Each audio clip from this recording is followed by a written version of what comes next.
Hi, I'm Mack, and I'm on a mission to see the hurting get healed and the healed go out and heal others, in order for all of us to experience the true love and light we desire. This podcast is me sharing my journey with you, so you don't feel alone in your journey. Welcome to the Golden Rule Revolution.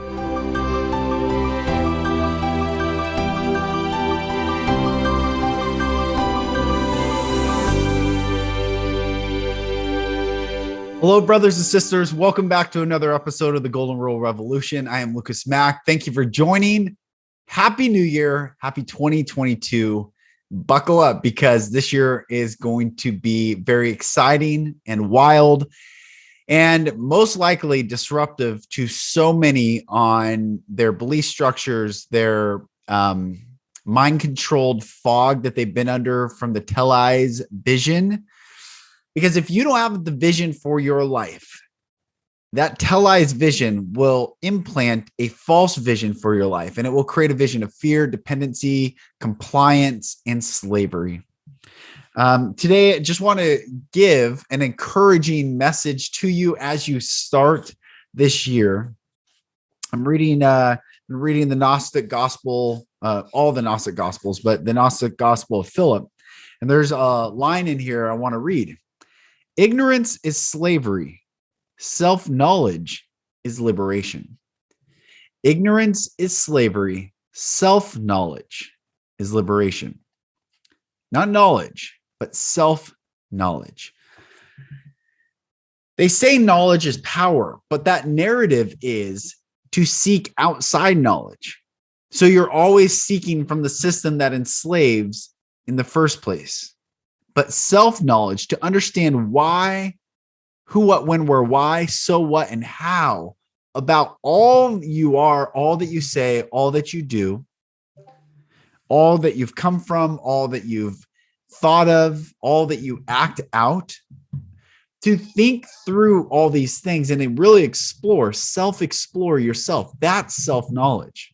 To understand the trigger points, to understand your belief structures. Where did you believe?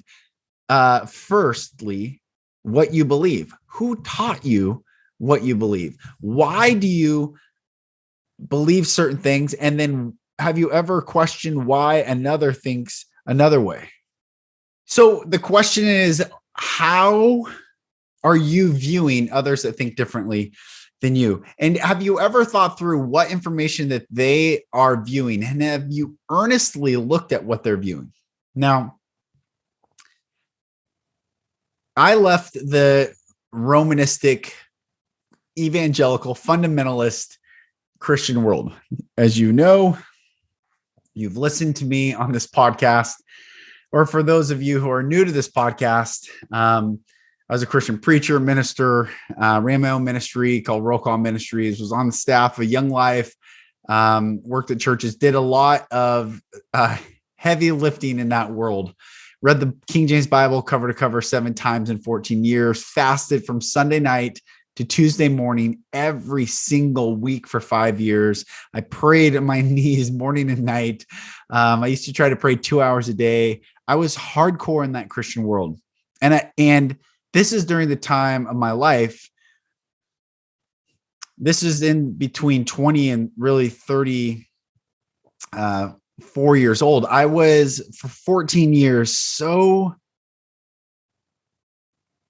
compressed into all the trauma from 0 to 20 years old. I was trying to alleviate, satiate, feel better, get approval, find myself. And so I sought and learned and read and studied and all the denominations and all the, driving through, wondering, why is this denomination? Church of Christ, Assemblies of God, Free Methodist, United Methodist, First Baptist, Southern Baptist, Independent Baptist, Jehovah's Witness, Mormonism. I mean, it just goes on and on and on. I started reading, just consuming what are the origins of all these things. And I built myself up to a place where I had a massive amount of knowledge. And I thought that knowledge was power. And I used that knowledge as a tool and at times a weapon. But one thing that I was lacking was self-knowledge.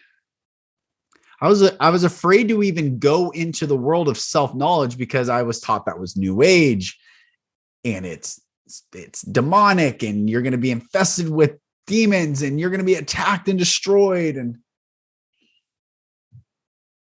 I had to really, I got really clear after I read the Bible for the 7th time, and it was February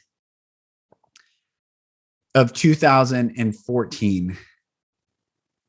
And I just got really angry. Or 2016. It was February 2016. And I got really angry. I wasn't any different. I still struggle with the same things I struggle with. I still was doing things that deep down I did not want to do, but I felt compelled and led to do these things. I didn't know how to be a husband. I didn't know how to be a father. I didn't know how to be a friend. I had all this external knowledge, and I was very articulate with that knowledge. But I was too afraid to look inside myself and say, all that I know, all that I've learned, all that I've read, all that I've studied, all that I have yet to study. Here's the big thing.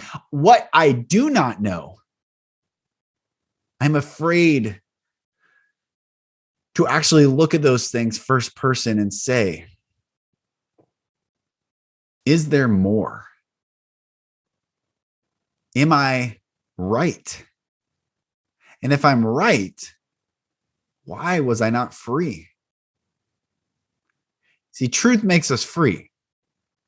And I was in the pursuit of truth and not free. So did I know the fullness of truth? No. Now I would say I am free. And when I'm around very Christian people who are very dear and earnest, and if you're listening, this is not an attack. It's just interesting that the propensity to attack anything that is different outside of the confines of what is subvertedly accepted as the truth, meaning it's not overt, it's subvert, it's covert. And then they try, what am I going to say? There's another thing that happens in Christianity where instead of dropping the walls and standing in their own power to observe and explore in truth and not being afraid of anything, they bring things in and coerce them to become Christian, even though it's like yoga and Christianity. It's like taking two religions, trying to make it into one. It doesn't work, but they're all separate and they're all beautiful. And to honor and acknowledge them for what they are, their origins, and what the purpose of them truly is. Now, I've read books, and I have books in this library right here that say yoga brings in demonic powers into the body, and that's why every movement and all these things. And then I have other texts that say this is the basically accessing all that is around us to connect to the force, if you will. Using a Star Wars reference. And it was two sides of the force, the dark side and the good side, that used the same energy. And it all came down to intention. So it was not that the force is bad. It's that your use of the force determines whether it is good or whether it is evil. So I share all this is that ignorance is slavery, self-knowledge is power. And we are at a time right now with the mass psychosis, the insanity, the fear and blind obedience to a black box television, that you've never met these people, but you listen to these people as if these people are in your head. They've taken residence up in your own mind.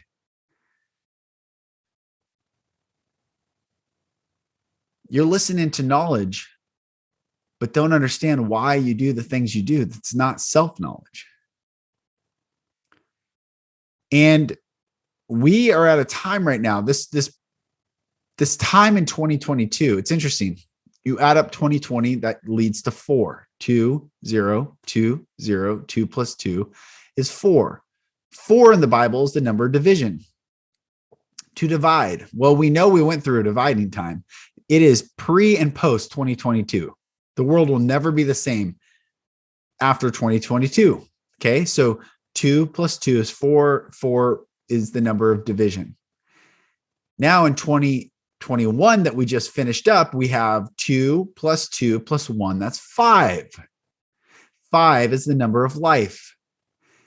And it really was the year of choosing whether you chose life or you chose fear. You chose love or you chose fear. You chose to stand in your own power, understand the beauty of your own mechanics of your body and the multiverse within you, the universe within you, the glory that you were created in, and know that all things work together for good to those who love God, to those who are the called according to his purpose. Or you listen to the televised vision, and the televised vision kept you as a slave in ignorance. Not true. And we can look, this is not an indictment on anyone. We know if we are in truth or not, if we are free or not. If we are not free, we're not in truth. The world is not in truth right now. Many are waking up to truths, but yet the world in its entirety, the collective in its entirety, has yet to fully rip away from this false narrative. Stand apart, go within, search within, understand the origins, the trauma, the fear, it could have been a bully at school that made you afraid if you told the truth, or you told someone. It could have been an abusive parent. Whatever the origin of your fear and lack of utterance and lack of seeking and standing for yourself and being the lion of your own story, the hero of your own story, wherever the origin is, until you go back and discover that, you will be slave to that moment, forever stuck in that trauma, unable to free yourself with truth outside of the confines of what you've been given by the system.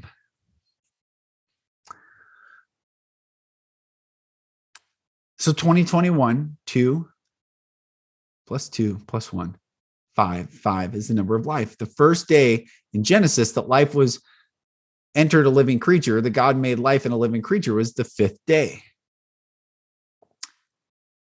5 is the number of life. Then you get this year, 2022, 2 plus 2 plus 2 is 6. 6 is the number of man. This year in 2023 is 7, the perfect number of completion. We are going to walk through the next 2022 and 2023, leading to 2024 with all the new elections and all the new things that are happening, the age of Aquarius rolling out. We are entering a time where humanity will either enter the conscious state, the soul state, the beauty and glory of what it was intended to be, made a little lower in the angels, but put above all spiritual realm in the authority of the Most High God, or go into the AI system, the metaverse, and be lost forever, unable to free your mind, have loads of knowledge, can recite the headlines, can tell me what the channels say, but do not know internally yourself,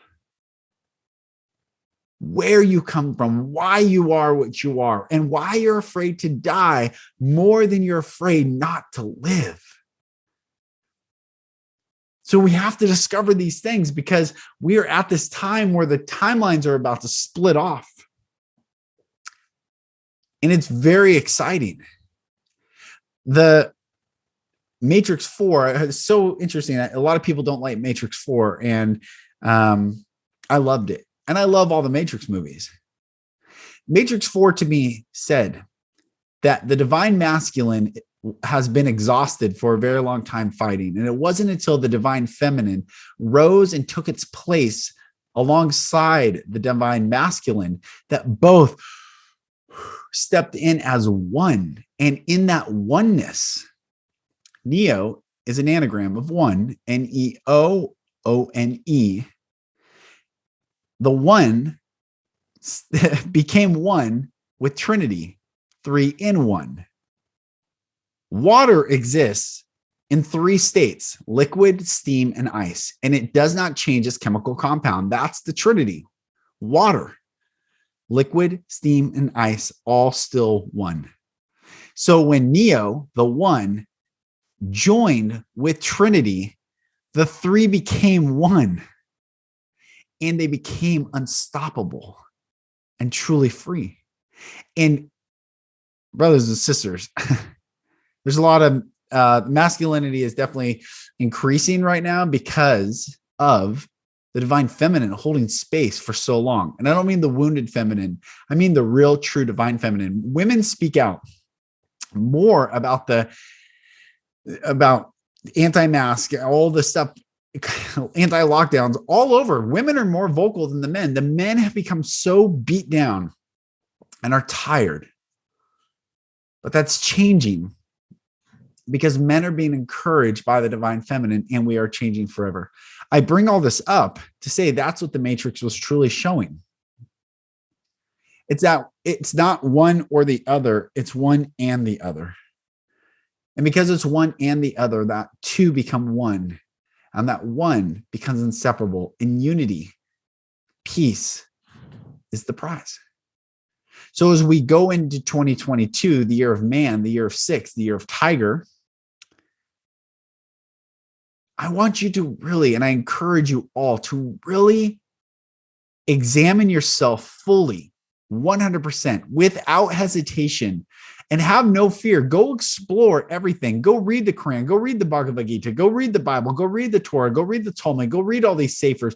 Go read the Satanic Bible. Go read the New Age books. Go read Manly P. Hall. Go read. So that at the end of the day, you don't have external knowledge to hold on to, but you have internal knowledge, self-knowledge of what inside you is true. What inside you is what is true to your soul. What inside you aligns you to the beauty and goodness of your full life. For in this, you will be free. You shall know the truth shall make you free.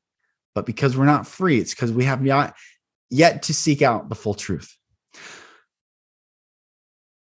So this message is, where am I going with this? I'm tying it back to, I use my life story as an example of I sought all external knowledge, but I was yet to be free until I cared more about being free than I cared about what other people thought of me. And I cared about living and not being afraid to die more than the threat of death. And each and every one of you can experience the exact same thing when you go and do self-knowledge and reflect and really dig in. No longer holding on to stories of your past, but the present moment, you're now, the story of you now is the only story that is true. So what is that story that you want to tell to every person? Because as Mahatma Gandhi said, his life is his message. My life is my message, and your life is your message. Is your message worthy of being emulated upon the planet?